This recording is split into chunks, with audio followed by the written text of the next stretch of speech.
What a cracking day, everybody. What an absolutely gorgeous, gorgeous day. I'm Russ Kane. This is The Daily Show. You're tuned to Men's Radio Station. Neil and I are on every Monday and Wednesday, and then me and the ever-travelling Mr. Cravat himself, Phil Dave, and I are on with Chantal on Fridays. Beautiful day. Makes such a difference when the sun is shining. Neil Long, Hello. King of New Malden, how are you? Yeah, I'm good, thank you. I am very, very good. And I've got a bit of an idea to start the show today because we talk about the subject all the time. We do. But so before if you want to get that, into it. I got to tell you about my commute this morning. Had a bit of Let's hear about your commute then. A bit of a journey. And the particular line was completely screwed up. So the train was very, very late and it got in rammed when it got to my like that, right? And then the train driver came on and he was so good. And he was so marvellous. I've written to TfL. I tracked him down. And I've written to TfL to praise this guy because TfL gets kicking under Mayor Khan, mostly correctly.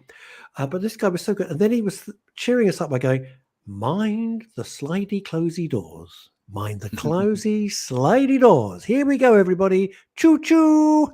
I thought that was hilarious. Did he actually do that? Yeah, I swear to God, that was word for word, Neil. Exactly what he said. Mind the slidey, closey doors. Here we go. Choo-choo. So it was marvellous. And Neil's got a cracking idea for the show. None of my input whatsoever. It's all Neil Long. Good afternoon, everyone. I'm tuned in and chilling out by the river in Putney before starting work later this afternoon. And Kimmy Lashmar. Hello, Kimmy. Right, over to you, Neil Long, King of Comedy. Well, I found this book. Some of us have heard of Tony Robbins. He's the big motivational guru, does all these big old seminars. But he is kind of ahead of the curve on things. And we talk about Alzheimer's and dementia quite a lot on this show. And I thought today, because I was reading the chapter on it yesterday, I would have a little read of the chapter on Alzheimer's and dementia. The statistics aren't good. Yeah. However, there are things that can be done preventatively. Do I think there's going to be a cure? Yes, but not quite yet. Not quite yet. When do you think there is? Because they always say, well, cancer. And anybody who knows anything about it knows there won't be a cure. 20, 30 years. Easy.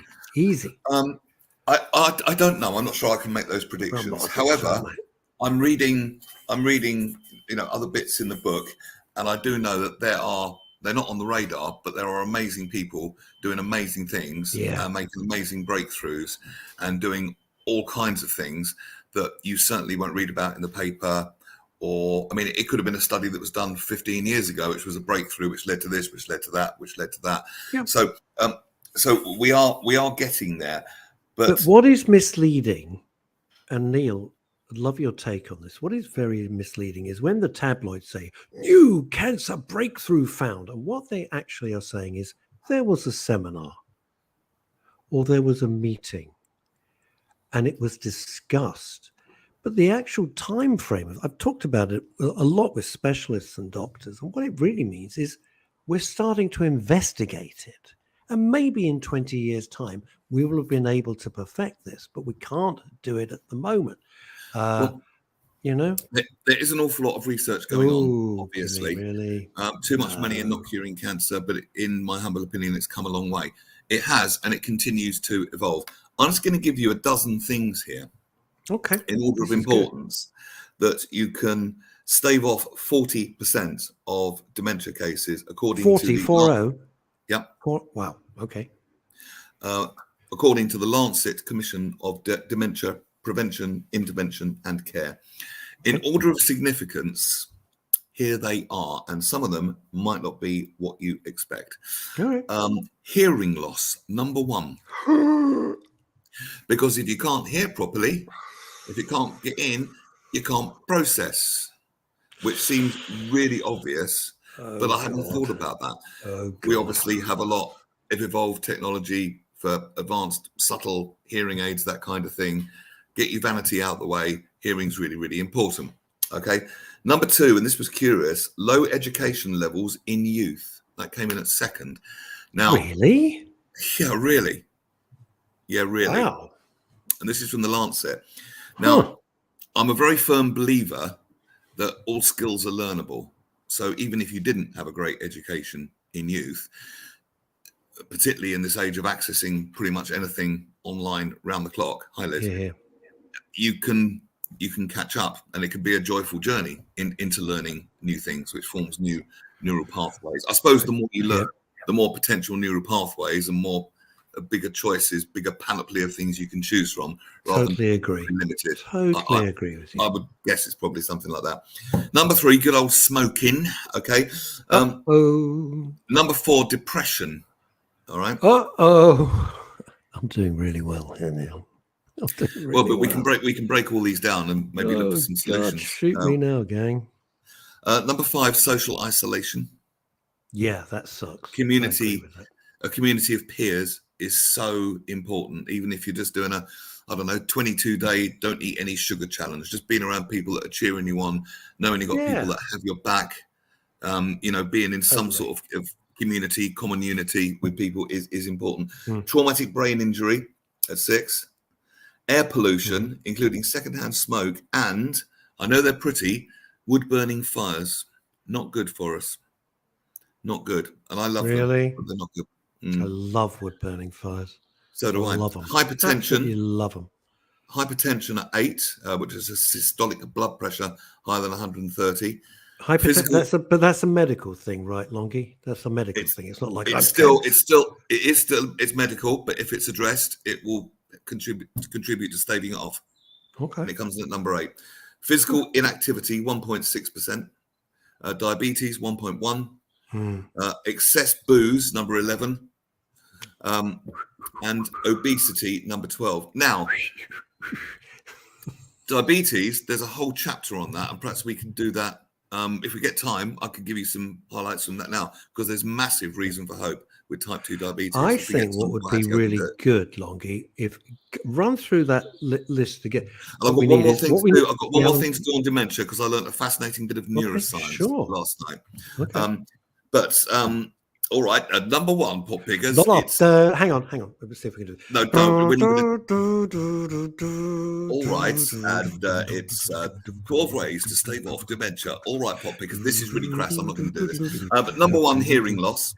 Number 2, low education level in youth. Number 3, smoking. Number 4, depression. Yep. Number 5, social isolation. Number 6, traumatic brain injury. 7, air pollution. 8, hypertension. 9, physical inactivity. 10, diabetes. 11, excess booze. And 12, obesity. Right, so they're the 12. O'Reilly. I know we've probably discussed this on the show before, but Mr. E, our producer here, or my producer. Your producer. I've got a dog. My mum died last June with dementia. She had great hearing. My mum never smoked or suffered from depression, but it's interesting. She had no brain injury or fires or high blood pressure, all these things, but she still got dementia. Sadly, I'm sorry to be pessimistic. Kimmy, I'm with you. The same with my mum. We did say 40%, though. We did say 40%. Yeah, 40%. There's a lot of work going into this at the moment. Julie ought to have the social life of a 95-year-old. Damn right, Julie voice. Are you missing Texas? God damn, I would if I was living in Guildford. The thing is though, if we're aware of these things, and the Lancet are saying it staves off 40% of the cases, it's worth knowing. Yeah, there will always be, unfortunately, the exception, and as the knowledge advances, perhaps those answers will come. I don't know. I hope so. Yeah. I would imagine they will.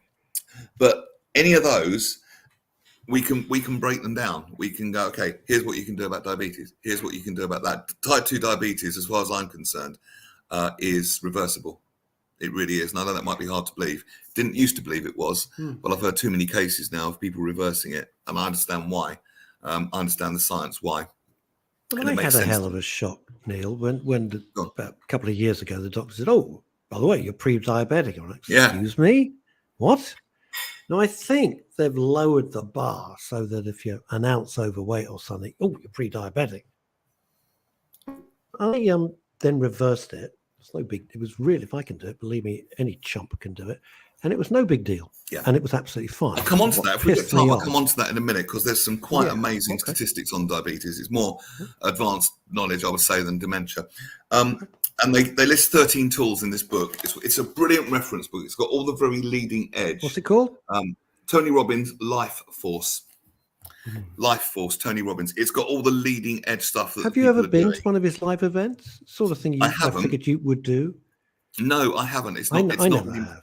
No, he's They're amazing at what he huge. does. He's an absolute blessing to the world. But no, I haven't been to any of his live events.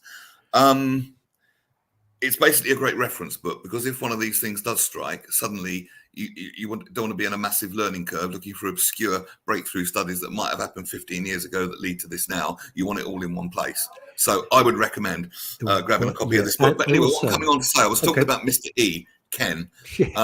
and his dad was in a care home, and he did a lot of work in care homes. Ken's a gadget freak, and he loves the virtual reality, the big Oculus, they're called, right? Which is a phenomenal experience to be in. And he took it into the care home, and he noticed people's health improving and attention and focus improving. It was quite uncanny. What was he showing? Because it obviously wasn't motor Formula racing. One. Motor It was racing. motor racing. It was motor racing. And I said to him at the time, you are onto something. You are onto something big here. Virtual reality could do an awful lot. But I didn't understand why. And after reading this book last night, now I do. Do you want to know why? Okay. I do want to know why, because if you've never done virtual reality, let me tell you, it is not what you think it is. It is phenomenal. It really is like entering another reality. It's incredible. It's absolutely incredible. Absolutely. If you haven't experienced it, try it. It'll freak you out. No, do. Absolutely do. It'll freak you. So people say use it or lose it. I'll give you the science now. People say things like crossword puzzles, Sudoku. Actually, hang on. Crosswords. Sorry. That doesn't ward it off too much. However, gaming does. Gaming? Okay? And this is involved in the book. Gaming. Horse racing? No, gaming. Gaming. I don't do that. I never do.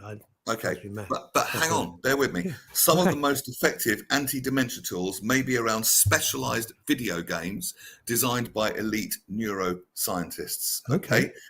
This is called brain training. You could call it neuroplasticity if you want.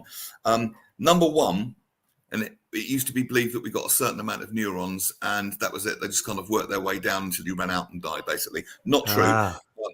Not true. Neuroplasticity, we can grow new neurons and revamp our mental circuitry into our 70s and 80s and beyond. And this is scientifically proven. Okay. Now, this is the big one. There was a chap called Gazzoli, and he did this study, and he discovered that the circuits in the brain that handle spatial attention, which is spotting objects in a visually cluttered scene. Think Where's Wally? All right. Okay. Oh, okay. All right. Right. They overlap with those for short-term working memory. So if you boost one, you boost the other. Okay. So these games are now designed like your iPad with Where's Wally or something. And in doing that, you boost short-term memory. When a mixed age group of adults were trained over several days to press an iPad button whenever a pre-designed target flashed on the screen, they improved their working memory by 20%. Even more impressive, the 70-year-olds held their own against the 25-year-olds. Yes. The older people's underlying neural circuitry was intact. It just needed some high-intensity activity to snap back into shape. That's what was going on in the care home. That's the science behind it. There it is. I understand. Let me try and break this down a little bit. I understand about if you were playing, let's just call it a Where's Wally game. I get that. If you're playing Formula One, which I have done, it's exhausting and amazing. How does that? I wonder what the correlation between like a Where's Wally. I don't know. I think Ken just struck it lucky, and we didn't have any sort of scientists there to measure it, because these games are being designed, bearing this in mind, by very advanced neuroscientists. They now know that those two, the spatial awareness thing and the memory, are the same circuit. I'd do it in a heartbeat. I tell you, if somebody said, "Hey, try this," I'd do it in a heartbeat. It's now measured and proven. Do you want to hear some stuff about diabetes? I do. I just want to linger. Prevention of? I do, but I want to just linger with Alzheimer's and dementia. We could talk about it practically every show. You know, when you're the sandwich generation, as I call it, your kids are growing up or grown up, and you've got elderly parents, which mercifully I don't anymore, quite frankly. Right. Much as I miss them every day, which I do, perfectly frank about it. However, it's ghastly.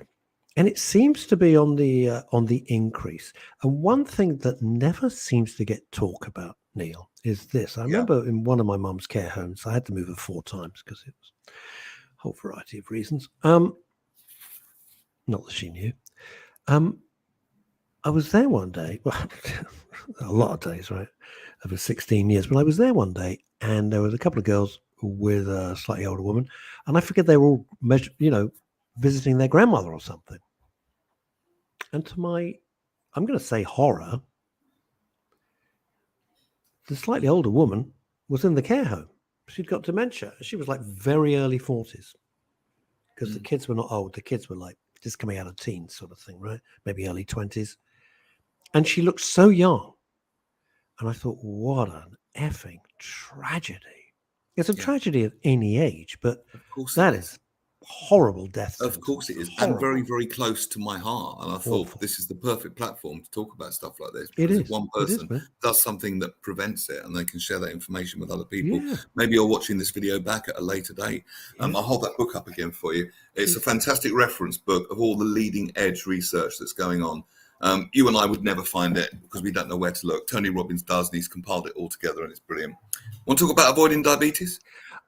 Well, you might as well. Why not? We're here for about mental health and well-being. So part of well-being would be avoiding diabetes, I think. Well, absolutely. Okay, we're talking about type 2 predominantly, although there was this fantastic thing, and I can't remember what it was called, but I'll Google it and put it on the screen in a minute. But it was an experiment done in America with 6 diabetic and chronically overweight people. And they went on this kind of retreat and ate nothing but plant-based foods. For a period, maybe it was something like 6 weeks. No, it looked delicious. It was massive. Good luck with that. Power. Okay. Oh, yeah, actually, I have to say, it looked delicious. No, really. Anyway, you'll have to trust me on that. All right. Anyway, type 2 and type 1. There was 4 of them that were type 2 and 2 that were What's type the one 1. you don't want? I know you don't want any of them. Which is the one you really don't want? What, of the diabetes? Yeah. Well, type 1 tends to be congenital. You're born with it. Oh, okay. And type 2 is lifestyle. But here's the interesting thing. Here's the really interesting thing, which shows there are more things in heaven and earth, Horatio. All and I 6, dreamt of in your philosophy, including the ones that were type 1, reversed it. Including the ones that were type 1. How? By eating that plant-based diet. Watch the documentary. I'll find it in a minute. I know it's hard to believe. Watch it for yourself. You can decide. So what? Cutting out meat, which ain't going to happen, but cutting out meat is going to reverse your diabetes. There are some places that say that meat does contribute to diabetes. I know that's hard to believe. See, I did a deep dive and watched. Talk for a minute. I'll see if I can find the name of this. Okay, off you go, fella. I went on a deep dive a few months back and looked at the carnivore diet. I didn't want to do the fully carnivore diet, but I switched towards it and it suited me. It really made me feel better. I'll be quite honest. I lost weight. I felt good. My stomach felt great. If you're Jordan Peterson and strictly do the carnivore diet, it is meat only with salt and just water. You don't drink anything else. You don't have veg, etc. Now, veg doesn't agree with me, and I'm not being a child. It's not that I don't like it. It doesn't like me. Just doesn't like me at all. When I eat meat, I feel absolutely fine. I feel good. I don't feel any of that. I'm being very honest. Any other thing. I can't find it at the moment. I'm in deep trouble. I can't find it at the moment, but I will find it and I'll make it available when we go live again. But I'm honestly not making this stuff up because it surprised me as well. No, of course you're not. And a lot of people thought that diabetes type 2, was irreversible. Okay, just bad luck. You're stuck with it. This is not true. Michael Mosley has done a load of great work on this. Okay, he discovered He's a good guy. Good guy. He's an amazing guy. I would love him on this show. He discovered that he could reverse type 2 diabetes because he was diagnosed with it, and he reversed it himself. Now, he was studying bariatric surgery. Okay, so people physically what is that? Bariatric? It's the implant which stops you eating. What's it called? Bariatric Well, surgery. gastric band. Thank you, gastric band. Oh, Yeah, he was investigating that and the results of it and how it worked. Okay, the gastric band, which so many of our showbiz chums say, I've just found this fabulous new diet. No, you lying swine. You've had a yes, I gastric remember that band as well. operation. But here's the thing. Here's the thing, Russ. He was studying it and then finding that type 2 diabetes was reversing. And then in a breakthrough of insight, because the man is brilliant, he realized he could do it with diet and calorific restriction. Okay. So he came up with this diet, and guess what? It's a reversible condition. And here's how. Okay. All you need to do, according to Tony Robbins, is reduce your daily intake of calories by 300 calories a day. Oh, God. Well, So that's a double. A 2-year investigation published again by the Lancet. That's people that double. reduce their calorific intake by 12%. That's like 3 digestive biscuits. Seriously, that's like 3 digestive biscuits. Yeah, and this is how easy it is. We've all been so blindsided by all the bullshit. 12%, 300 calories showed a striking improvement in cardiometabolic health among study subjects that were average weight or slightly overweight and healthy. All right. That's less than the number of calories in a Starbucks scone or a power bar or a sweet-topped coffee. It allowed people to lose weight and body fat. Their cholesterol levels and triglycerides improved. Their blood pressure fell. They had better blood sugar and less inflammation. You would need 5 drugs to do all that. You would need a cocktail of 5 drugs. And all you need is 300 a day. And you know, once really you start, and Longie, I see what you think about this. This is my fabulous hypothesis based on nothing. Once you start doing that and take a bit more care, it's really easy. Yeah. It's starting, you know, the journey of 1,000 miles begins with a single step. Begins with one step. So did Mao Zedong. No, it wasn't. It was Chiang Kai-shek. Everyone misquotes it. It's Chiang Kai-shek who said that. But it's true. Once you start, you don't have to be a fanatic. And you get momentum, on it. Something else I've started doing, I noticed a massive difference in my day. And I've only done it for a couple of days, and I can feel the difference already. And I can't believe it's so easy. But the thing is, we've almost worked so hard to make it difficult for ourselves that when something turns up that's really easy and doable, we, the cynical bastards that we are, think it's too good to be true. Precisely. But it's not. What is it? Right? We're not. We're all so cynical. We're all trained to be cynical. Hatti Suvari is not cynical. I have some Hatti water. Suvari I have is never cynical. some of the. What's that? Hatti Suvari is never cynical. We're going to bring her on in a minute. She's chatty. She's like the Mary Poppins of law. In the morning, I have some water, some Himalayan salt. That's the pinkish salt, and a squeeze of lemon. Okay, and then I go out in the sun, in the early morning sun, and just stand there for 10 minutes. Now I did that yesterday. Hang on, I got to stop. You get the water. I'm with you on the water. I get that. You're adding salt to it? Yes, Himalayan salt. No, I know but doesn't it taste like a mouth rinse? Doesn't bother me. I just drink it all down with a squeeze of lemon, and that plus 10 minutes out in the sunshine yesterday, early morning before I started my day, led to improved mood, improved cognitive focus, much more fun to be around, a much happier, bouncy person. That's after one day. What's with the, what was I going to say? It doesn't make you feel sick? No. Okay. Well, what about, we've got to look after our salt intake. You can't have too much salt or you're going to drop dead in the street. Yes, but you don't want too little either. That particular salt has got lots of nutrients in it. It's all about balance. Anything can become a poison at the wrong dose. Yeah. But we don't want to throw the baby out with the bathwater, and you don't want pure refined salt. But that Himalayan salt is the healthiest in the world. Okay. It used to be so highly valued. People used to be paid in salt. They called it salarium in Latin. That's where we get our modern day word salary from. Did you know that? Yes. Me too. Where did you get testimony from? What? Testimony? Where did you get the word testimony from? As we're getting into our legal section. Testimony. I know I'm not familiar with the etymology of that word. You have to help me out on that one. In original trials in ancient Rome and Greece, they used to take people's testicles? No? Correct. You're really? Spot on. They would so the phrase, he's got me by the... No, that's not where it comes from. That comes from ITV's This Morning.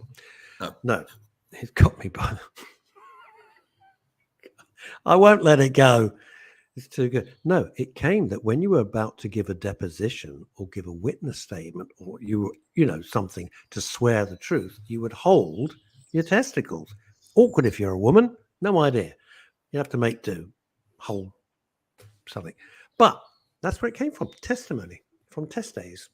And it's interesting. And it's Hatti interesting. doesn't believe me. She's busy looking it up. I can see that.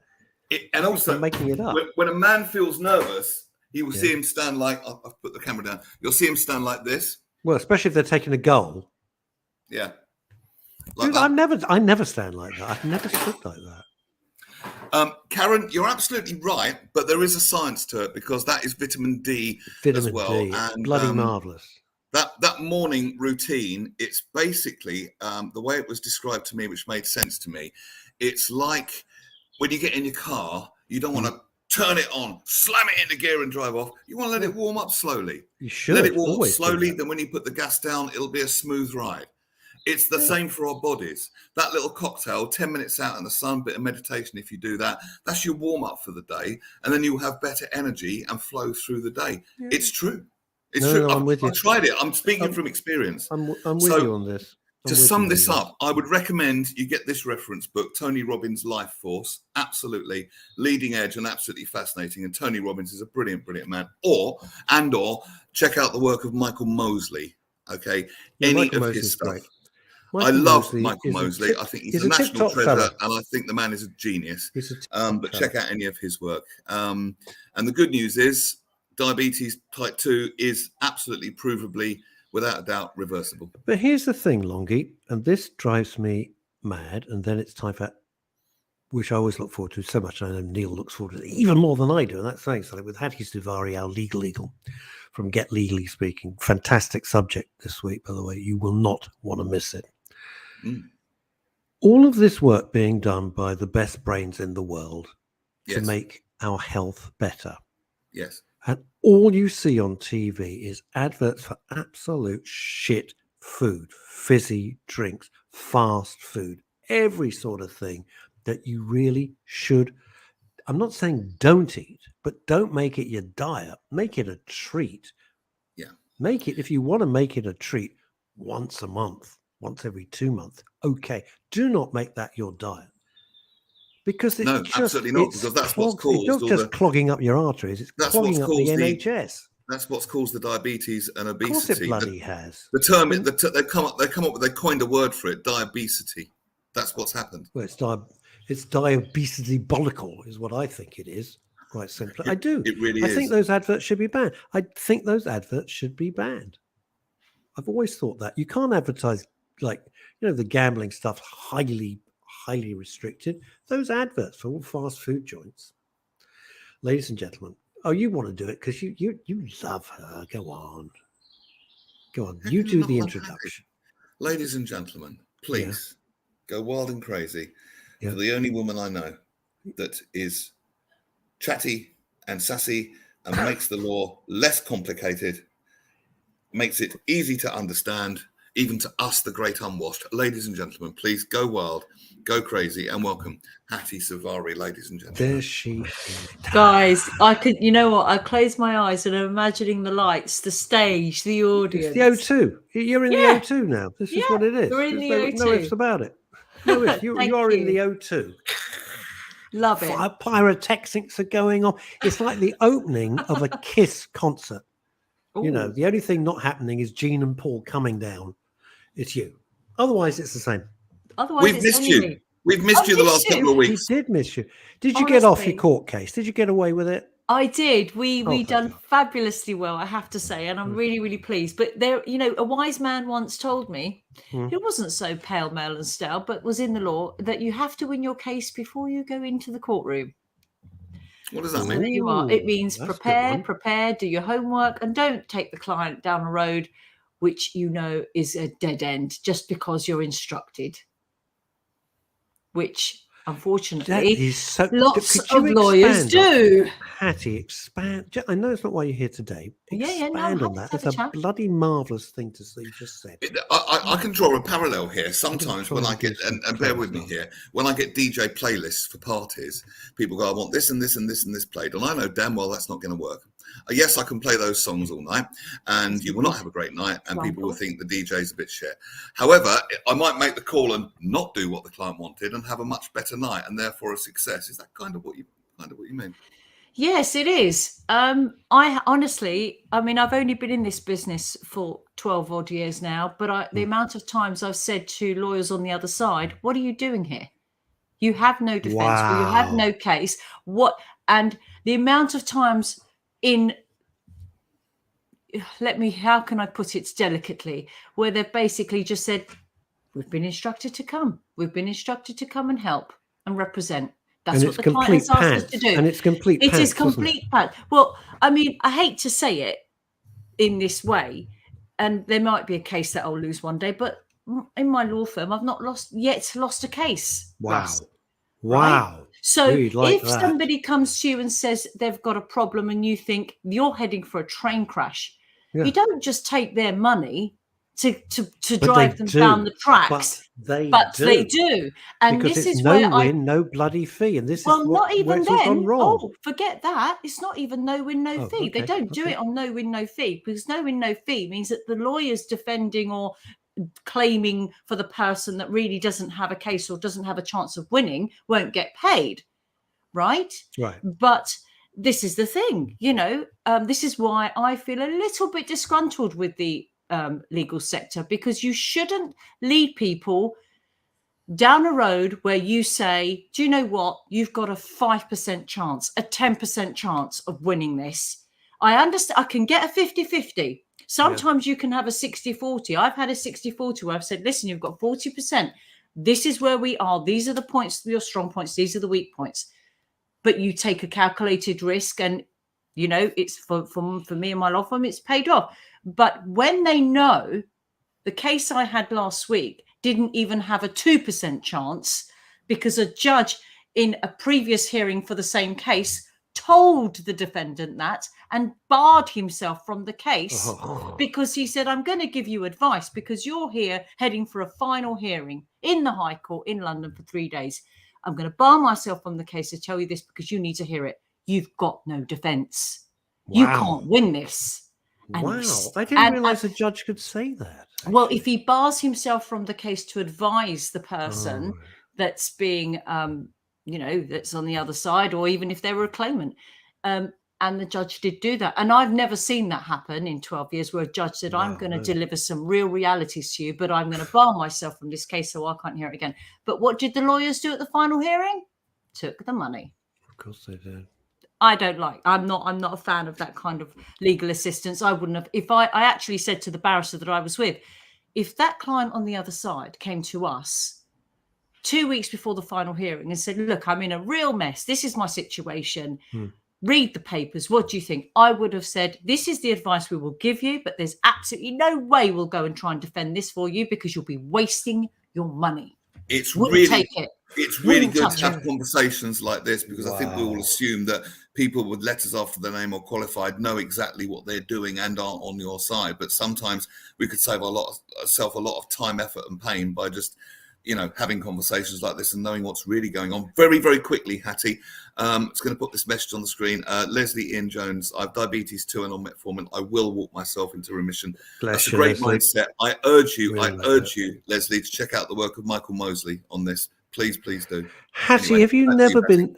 very interesting. Very interesting. When did you... was listening to that. When did you come to the crossroads in your career and said, you know what? I will not take... If I know this is a no-win situation, in my heart, both intellectually, from the legal standpoint, and morally, I know this case is going to crash and burn. There's no way I can win this case. It's let's just call it indefensible. Have you never, when did you decide that road to Damascus and you said, I'm not working like that anymore. I'm not going to be like all the other firms and just go, yes, I think we've got a chance, Ms. Suvari. It's a slim chance, but if I were you, I'd take, I've heard these conversations a billion times. Actually, that was one of the reasons why I set up my law firm in 2012.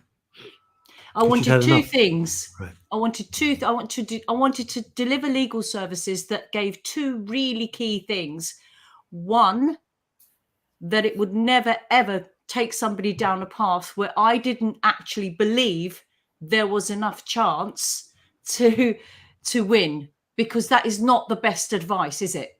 It's not the best advice. It's not the best assistance to say, you're not going to be able to win this, whether you're a claimant or defendant, irrespective, or you're going to lose more than gain more, or the commerciality of it. For example, you're going after £10,000, but it's going to cost you £20,000 to do that. And you might not get your money. I will not do that, number one. Number two, has to be fixed fee. Legal services are one of the only professional services. In fact, it's the only service in this country where you do not know what it's going to cost until after the event. You know what your accountant's going to charge you, you get the fee. You know what your mechanic's going to charge you. They'll call you up after you book your car in and say, by the way, we've just seen something untoward under your bonnet, or it's a bigger problem. Do you want us to proceed? The legal profession, however, unfortunately for consumers, gets away with saying, we'll bill you after. And you have to pay. You've got no choice. You owe that money. So we don't do that. We say, this is the next bit of work, or the bit of work that needs doing. This is the price for it. A, can you afford it? B, do you wish to proceed? And C, let's all sit down and look at the commerciality of your actual dispute, claim, or issue. Yes. I've heard of cases where people, I think someone had made a claim for building something over their property line or something, and it cost them something like 10 grand, and the judge awarded a couple of £100 or something like that. And that's the kind of thing you're talking about, isn't it? I think people get so fired up, they don't sit down and make the sensible decisions. I made a new banner for you: temerity with integrity. It's going to fit into a song. Temerity with integrity, and it kind of fitted. So we're going to have an album by the time. Hello, Sen. We're going to have an album by the time we finish. I think we should. We should do an album. We definitely should. What is today's Hatti Suvari live subject? At the Copacabana? Love it. Love it. As long as you're heading it up, Russ, I'm there. Oh, sure. Neil does the beats. You do the voice, the mic, whatever it is, and I'll just be there. I don't know what it is. I wish I knew. I've never learned. It's very, very interesting. This is a moral question. Do you think, and this whole no win, no fee, which I argued years ago with my late pal, Francis Mackay, and I laughed at him and I said, that'll never come to Britain, you know. What an idiot I was, and how right he was. He lived in LA. I think it's, all right, this is just my view. Say it. I think I know what you're going to say. Lowered the integrity of the legal profession, because what it's led to is rafts of ambulance chasers with spurious cases. Well, the thing is, I think with no win, no fee, it can serve a really good purpose. If you have a genuine legal issue and you've got no insurance to cover you that will pay your legal fees, it can serve a fantastic purpose. Like everything, I think, really, Russ. Somebody asked me the other day and said, Get Legally Speaking does so well on social media. How do you feel about that? Because I'm a big, thank you, Leslie. I'm a big fan of, not putting everything personal on social media, but using it for the good. The dark side is too dark for me. It's too down the road. It's scary. So it's a bit like the same. If it's used properly, if it's done properly, used properly, no win, no fee can be fantastic. And I'm sure it's helped lots of people. However, I know of people that have had road accidents that really were not really even injured, but they go to their insurer's doctor to get the assessment, and the doctor's written the report and said, yes, what's that whiplash? Yeah, you were off work, 3 weeks? Yeah, let's make that 6. And that's what goes on, and that's what makes it, Hattie, it took me 3 years to get rid of a chancer. 3 years, which culminated in a full day in court. It was absolute garbage. It doesn't surprise me. It doesn't surprise me. And you know what? It got thrown out. And the judge, in the afternoon, full day, I had to get barristers and everything. 3 years of this crap. Oh, my God. And the guy just looked at me and went, do you know the one thing? If I could punch him in the face. If I could make some changes to the legal system here, one of the most fundamental change I would make is if you lose your case, you pay the other side's costs. All of it. Thank you. All of it. Because I think that will sieve out and wash out quite a lot of people who get litigious or bring claims against people where they don't fear actually much. They're on a no-win, no-fee at their end. He couldn't care less, this guy. Or they're a litigant in person. I had one of these on a very big case for a client of mine where the other side was representing himself. Nightmare. Didn't give a damn how much my client was paying in fees. And people, Hattie, will try and welch their way out of anything. I'll give you an example. This happened to me. It's all in the past now, so I can talk about it. But I was just dropping off a newspaper at my friend's dad's house, and I was taking a right turn. So if you can imagine, you've got the road, and imagine in front of you, it bends round to the right. You know, I could see, and I was in the box where you turn right. So I was indicating I was in the box, ready to make the right turn. In the box, okay? In the box, okay? In the correct part of the road. And I looked, made the turn, road was clear, smash. What had happened was a motorcyclist had overtaken me on the wrong side. I've actually seen that happen to somebody. On the wrong side. And now he was a young lad. He was a perfectly nice young lad. He was whizzing through the traffic, delivering for a well-known pizza outlet. And he even said, he wasn't badly hurt. He said, it was my fault. He said that as the roadside, And I'm like, obviously the most important thing is he wasn't hurt. That's the most important thing. Then we go to the second most important, the legal side of it. And then the bloody insurance company, they want us to bring in case law and say, well, it was 30% my fault. And I'm like, no, it was not 30% my fault. I was doing everything correctly. He overtook me by the highway code. Yeah. Imagine if a car had done that. If I'd have been in the car and overtook someone on the wrong side while they're indicating, making and he's outside of the lane that he should have been in to go straight ahead. So that would be 30% their fault. Bullshit. Then the pizza company decided to say it was 100% my fault. And I'm eventually, sure your insurers dealt with that appropriately. They did, and eventually they capitulated. And, you see, this is the interesting. Let me tell you guys something very interesting about insurance companies. And I won essentially. Not that it went to court, but I won. What happened in the end? The insurance was paid out because the pizza company eventually realised it was their fault. Let me tell you something very quickly The police came and all that sort of thing. Go on. Let me tell you something very quickly about insurance companies, which absolutely grates on me. Insurance companies have a panel of solicitors. Those panel of solicitors that they will automatically use will have a budget of which they can use up to before they have to settle or take instructions from the client, from the insurance company. And so what they will do, and I've had this on the other side of me, and I'm saying this from personally experienced it personally and via my law firm, is they will drag out the work. You were talking about 3 years, Russ. I don't know how long your case. They will drag out the work because the legal firm that's on the panel of the insurer wants to bill. They know when a file lands on their desk. So basically, they're dragging it out. They're dragging it out because they've got a cap. More responsible than I actually am, just so they can make sodding money. Exactly. And I'm telling you, it's wrong. It's wrong. The police officer at the side of the road, young chap, just in his 30s or something, he said, good luck with the insurance company. They are bastards. And I didn't know what he meant at the time. Now I do. Yeah. But that's what happens. The law firm that's on the panel of the insurer will more than likely have a budget which they can use without going back to their client to say, we kind of need to get some authority for this now. And they bill it out and they long it out. I have had very recently, only settled literally Monday this week, the most annoying case that this should have settled last year. But the lawyers have just dragged their heels and written letter after letter and letter after letter just to bill the insurer, who's actually their client. And I can see it. See it.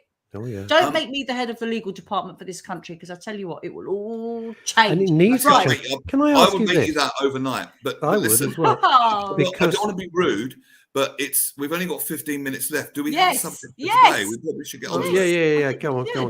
Absolutely. I just want to go on. Right, here we go. Here is today's subject, and this is a cracker. It's a bang, and I've got a gut shot to deliver at the end of it. But it is about, is it illegal to hit an intruder that enters your home? What are your rights? So there's a lot of, again, I start with the myths, because most people, the majority of people only know the myths on a subject. For example, that in the UK, if an intruder comes inside your home and you're not allowed to hit the intruder, even if you fear for your life, and if the intruder gets hurt or killed, then you'll have to face charges yourself. And also that in the USA, you can just shoot someone dead, literally kill them if they step onto your property, and you will not be convicted if you do so. Another also widely known myth is that you can't hit somebody first. You have to wait to be attacked before you can use any force on an intruder that enters your home. So I'm trying to, in this episode, clear up the confusion, talk about which point, at which point of defending yourself and you and your family in or on your property becomes a crime. I remember the Tony Martin case, of course. I mean, that's what I was going to talk about, the Norfolk Farmer, 1999. I'll be under 15 minutes. Yes. Off you go. Right. Tony Martin, Neil, very, very correct. Norfolk Farmer shot and killed a 16-year-old teenager who burgled his farmhouse. This was in 1999. Tony was originally convicted for murder, but the following year, after an appeal, his conviction was quashed to manslaughter, and he ultimately only served 3 years. When we question why did the farmer, why was he convicted, and why did he ultimately serve a prison sentence? The major test in his case was, did he use reasonable force? So those two words are your golden words, okay? And I'm going to very quickly and briefly explain that. What do our laws say? Okay, in layman's terms, you have a legal right to protect yourself, okay? Which means you are legally allowed to attack an intruder to prevent them from causing harm to you or your family. The law actually specifically says people are perfectly entitled to defend themselves against burglars in their own home in both the UK and the USA. However, our laws state that you're allowed to use what is called reasonable force against an intruder in your home. You do not have to wait to be attacked. You can attack the intruder first. You will be acting lawfully if you use what is called defensive force first. So if you're in fear for yourself or others in your home and you therefore attack that person first, it comes under defensive force. If the intruder dies as a result of your force, then you could have acted lawfully if you acted with what is called with force and reasonable self-defense. So in short, this is the key point, because God forbid an intruder comes into your home. Right, I can't even imagine the fear. It's terrifying. It would be terrifying. So let's get that on the table, shall Absolutely. we? The Stop more feeling extreme, sorry for criminals all the time. No, not at all. The more extreme the circumstances and the fear that you feel, the more force you can lawfully use in self-defense. Okay. Say that again. The more extreme the circumstances and the more fear that you feel, the more force you can lawfully use in self-defense. Give us an example, could you? I am going to go an example. So, and I'm kind of come back to the however. If you could be in trouble, and this is where you can't just go and say, I'm going to batter somebody who's entered my home and I'll be okay because they stepped on the premises. You could be in trouble for hitting or killing an intruder if your force was deemed to be excessive, which is what would have been found in the farmer's case. His force was deemed to be excessive. Okay? He shot someone in the back, didn't he? Right. With a shotgun. Yeah. Yes. Double barrel shotgun. For example, excessive force is you've knocked someone unconscious, right? So they're unconscious, so they can't harm you or anybody around you. But then you decide to further hurt or actually even kill them. That's exactly what I was going to say. So once you've acted lawfully, let's just say, fictional example, someone comes in and I get them on the floor and they're unconscious. Yeah. But then afterwards, I decide to give them a bit of a kick in. That's at the point the law is broken.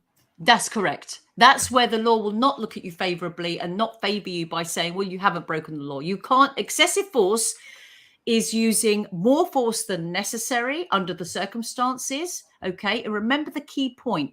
The more extreme the circumstances and the fear that you feel, and this is subjective, it will be subjective, the more force you can lawfully use. So this means you can protect yourself in the heat of the moment, which includes using an object or a weapon. Yeah. You can stop an intruder running off, for example, by tackling them to the ground. But here's the gut shot. Okay. and because I like a bit of poker, I do like that term, I must say. There's no specific definition in our laws of reasonable force. There you go. Each circumstances will be taken into account on its own merit. It depends completely on what specifically happened. But if you only did what you honestly thought was necessary at the time, this would provide a strong evidence that you acted within the law. Yeah, because you never know what they're going to do. What happens if, let's look at worst case scenario. Two examples, if I may, and I'm just picking them off the top of my head. You're in the kitchen, suddenly you turn around, God forbid, there's two guys there or one guy. I don't care, there's a 3-foot midget there, I'm going to be terrified. But anyway, let's just say they are. You pick up a heavy saucepan and you smack him in the head. Boom. That's kind of reasonable force. I don't have to wait to see if he's got a gun or a knife or God knows what. Well, I would say... What happens if, and then part B, and this is where I'm, you think, oh my God, and you pick it, and God forbid, you pick up a kitchen knife and the guy's down. What happens? I would say, because you walked in and was so fearful for yourself and maybe even somebody else in your home, that was not unreasonable to do that. Okay. Because I have another topic actually that I do want to bring to the radio show one day. It's the one-punch killers. Because I had a friend who died from a one-punch, where that person punching them didn't actually intend to kill. And I thought you was going to say, I pick up the saucepan, I whack it round their head, and they end up dying. Maybe. Well, I'll be honest, I'm not too fussed at that. I'm not too fussed at that point. I want to disable them. Well, you do, but you also don't want to be deemed as using excessive force, because that's what happened to the farmer. I get that, but I'm not using it. So where's the line? But this is it. This is nonsense, isn't it? Let me read this from... You know what I would do? This is how I get an intruder at my house. This is what I would do. I'd say, welcome. It's good to see you. You're just in time. Let's sit down and talk about Jesus. Speak English then, haven't you? I had an intruder, says Francois Pascal, coming into my home when I lived in Belgravia, long story, who ended up in court. He told the court that I was, that I was his girlfriend, but because he was jailed for 3 months, he was let off for not enough evidence that he was going to rob or rape. That was in the 70s. Holy God, Francois. Holy moly. Fancy that. Diabolical. Somebody comes into your home, you're a female, and they claim to be your partner.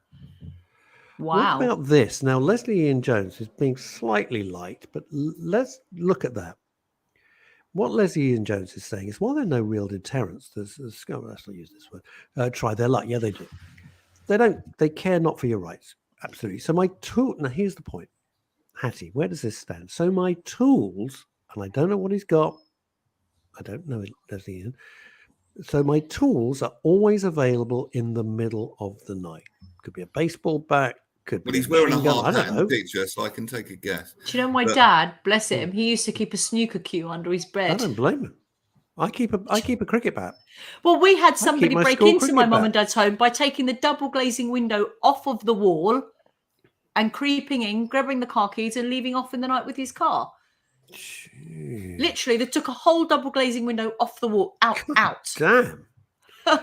Look at this. Now, this is a slightly off topic, but it's kind of aligned to it.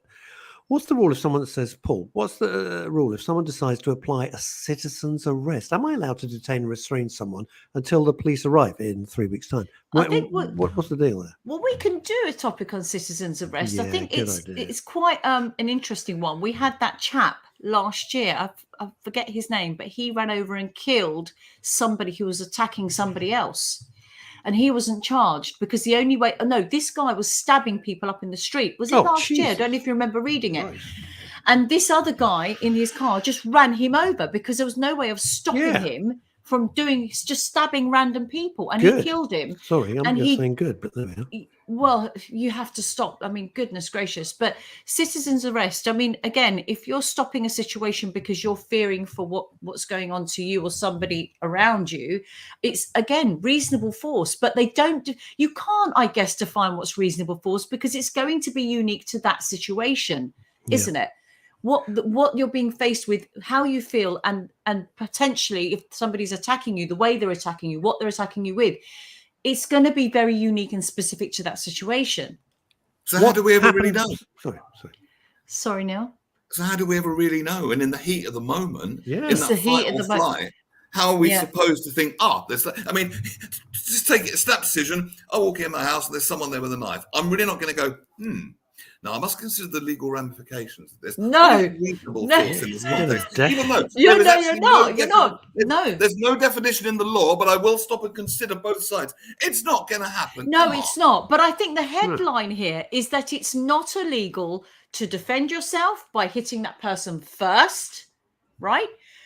By hitting that person at all, because there's a lot of myths that say, I used to believe many years ago that in the UK, you can't touch anybody that comes into your home or onto your premises. You would be breaking the law, no matter how frightened you were or how, what they did. And in the US, you could. That was my understanding of the law. I mean, in the US, for anyone that's interested, there's a common law principle called castle doctrine. It states that individuals have the right to use, again, reasonable or deadly force to protect themselves against an intruder in their home. So yes, in America, again, you're allowed to legally attack an intruder to prevent them from causing harm within reason. Now, again, this is subjective. At the heat of the moment, as you say, Neil, or as Russ said as well, that pan that you got up and whacked across that person's head may be deadly. That would then be that they would then have to look at, well, were you being attacked? What did you fear that they were going to do? What do you think their intentions were? Well, they will look at the evidence. Sit down what and have were a they cup of actually tea, was it? This is what drives me mad. I get it. Let's play a hand of bridge, shall we? What do you think they're going to do? They're going to F you up big time. And listen, I was robbed from my car at 2:00 in the afternoon in front of my own house. Oh my God. So that wasn't even in the house. It was on my drive, but it was outside my own home. 2:00 in the afternoon, randomly. And I had to teach him how to drive the car because he didn't realize the handbrake was on the right-hand side and not in the center as a traditional handbrake. He dropped the keys in the middle of the center console and I just wanted him off my drive. So I managed to get them out for him with my hands. Then we negotiated that I could throw my phones in a bush because he didn't want me to call the police straight away. So I get it. What is this guy?